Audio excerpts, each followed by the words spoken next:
heart aneurysm. I was the only kid out of my family there for both my mom and my dad when they passed away. And they passed away in the same bed that they had their whole life. Wow. And I was there for both of them. So when did your mom pass? She passed in 93, the year I retired. Wow. I retired, and it was funny because I told my wife, I said, you know what? I feel like I could go see my mom. And while I was up there, my aunt passed away, her sister. Right. And my mom was crippled with rheumatoid arthritis real bad. And so I told everybody, yeah, you go to Aunt Leon's funeral, and I'll stay with Mom. And Mom passed just like that while they were at the funeral. Wow. What was it like losing your dad when he was 10? It was hard, and it was small town's really weird. And the wake was in our living room. Mm-hmm. So the casket with Dad was in our living room. So I'd go up and go to bed at night with Dad laying there in the casket with it open. It was really strange. Like how many days did that go on? A couple days, and it was a little difficult. It was pretty hard. It's just me. I've never been a fan of the open casket. But me that's either. Just Me either. And I told my wife, I says, when I go, I don't want an open casket. And she goes, but I do. And I said, but I don't. And she goes, it doesn't matter. You're going to be dead. It's going to be open. So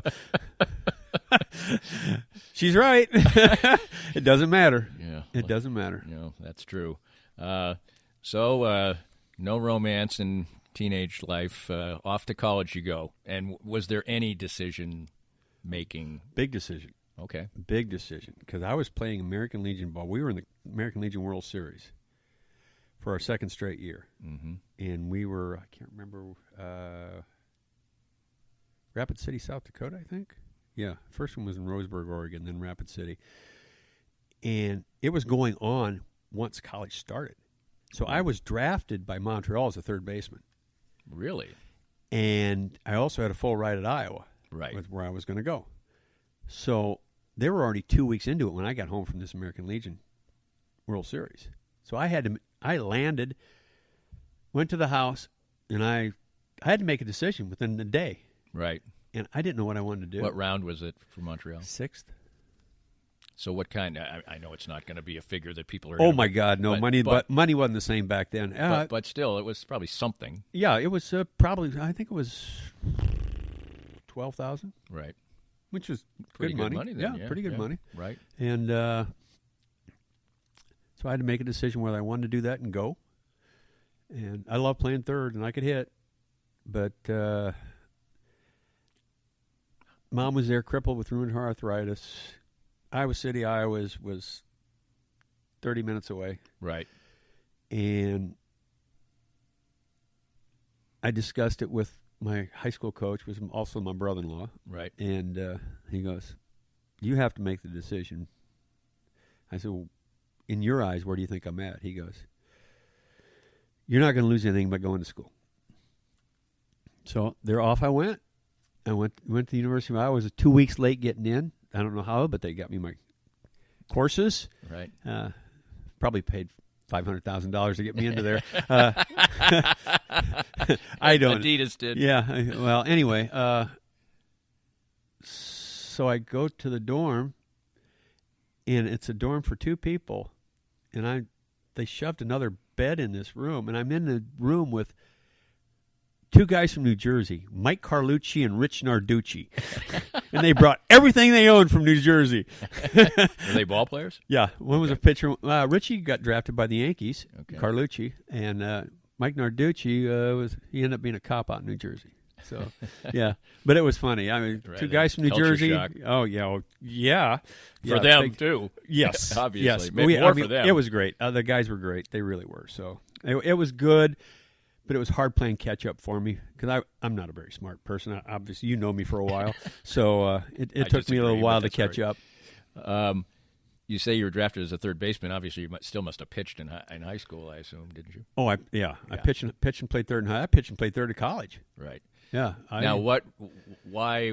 So you were just a better third baseman and a good pitcher, or what? No, I was about equal. Okay. It was about the same.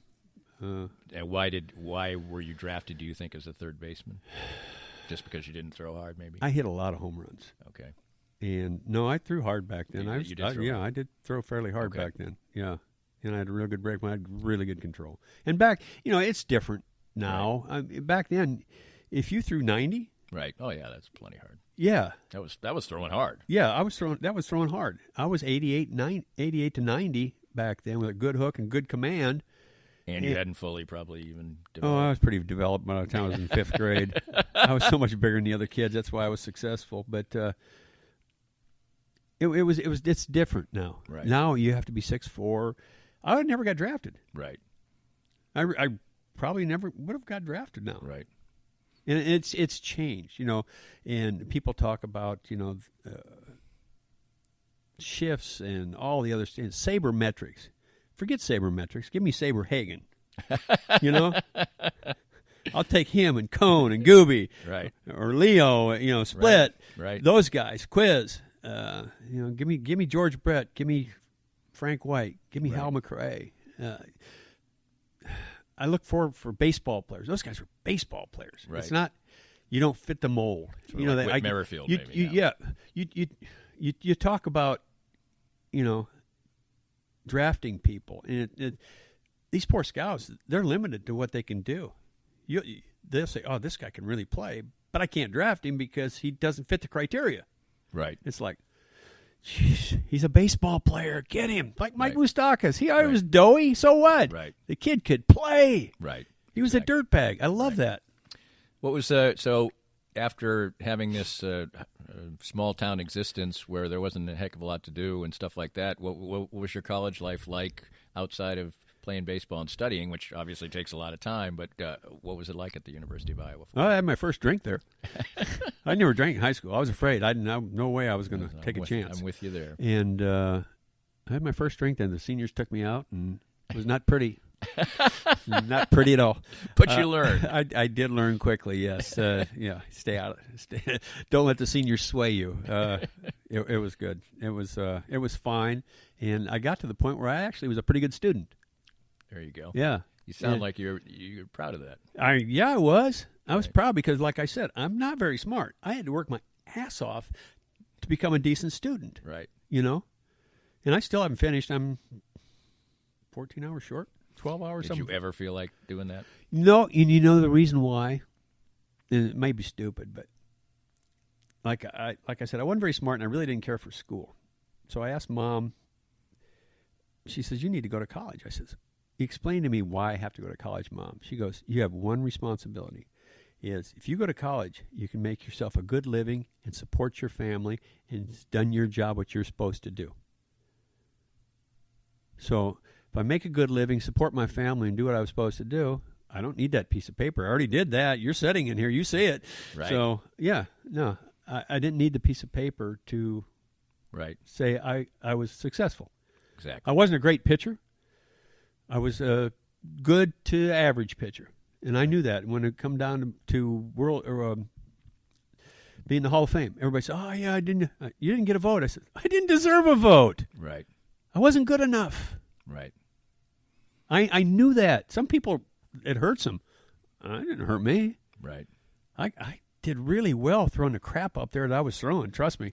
I don't know how many times in this research I see that quote about you. Anyway, we'll get to that in a little bit. And just before we close out our first segment, you mentioned your brother-in-law is giving you advice. So talk about meeting your wife and how that occurred. My wife was my American Legion baseball coach's dad, or his daughter. Yeah. And I'd known my wife once I started playing American Legion ball.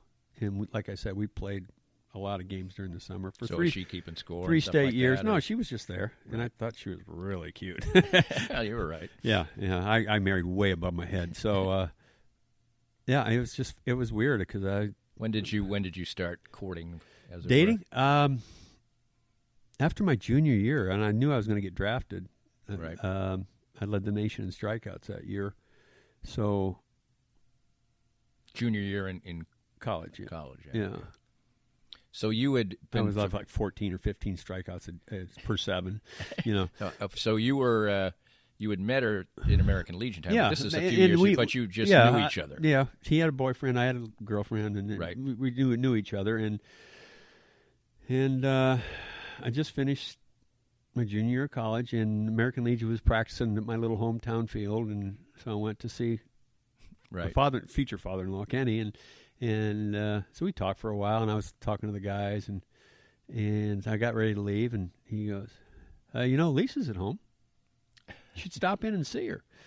And I'm going, wait a second. Yeah, I'd like to do that. Right. I just got the boss's permission. There you go. Not the permission. You got a little shove in the direction. Yeah, I chewed him out for that down the road later on in life. But he must have known something. He was a great man. Great man. Yeah, he was great coach, and taught baseball more about kids becoming good men. Right. And we always had good teams, so he didn't have to worry about winning. So, but he did. He made a lot of young boys into good men. So his suggestion of going to see his daughter took hold pretty quickly, then. Oh yeah, I was there quick. Yeah. And she's gorgeous. I mean, why wouldn't I go see her? I got the okay from Pops. Yeah. And how quickly did it become serious? Pretty quick. Right. Yeah. Well, I didn't know at the time, but she had a different boyfriend at the time. She was dating me and another guy, so. Oh, yeah. Two-timer. No, not really. He was a little weird. No, it was quick because I got drafted and I was gone within a month and a half, and so we were still conversing back and forth, phone and letters and stuff. But yeah, it was pretty quick. I was pretty sure that she's the one. Yeah, quick. Yeah. That's a good time to take our first time out. We're talking with MIke Boddicker, longtime major leaguer, longtime Kansas Cityan. Talk about his baseball career and throwing all that slop up there. That's what he says. Hey, it gets people out. It doesn't really matter. And talk about a few other things as well with MIke Boddicker.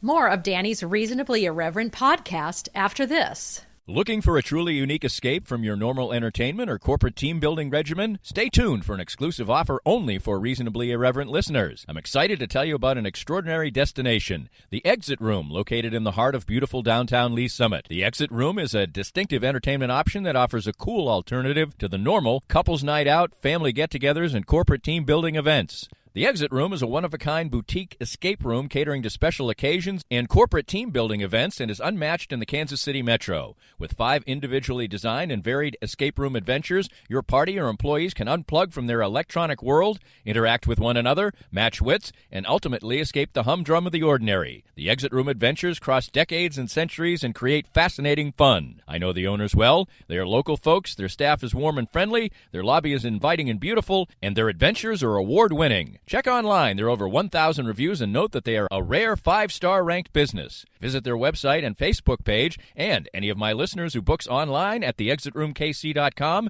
using the promo code ClinkScale19 gets 10% off any ticket purchase. The Exit Room in Lee Summit. Unplug, interact, and escape. For many people, a family law case will be one of the most difficult experiences in their life. The law firm of Kenneth McRae will help you through it. Personal and effective help from Ken in concert with you will develop a unique strategy for your unique case. As Ken always says, divorce can be civil law, not civil war. Licensed in Kansas? Visit McRaeLawOffice.com or call 913-972-4765.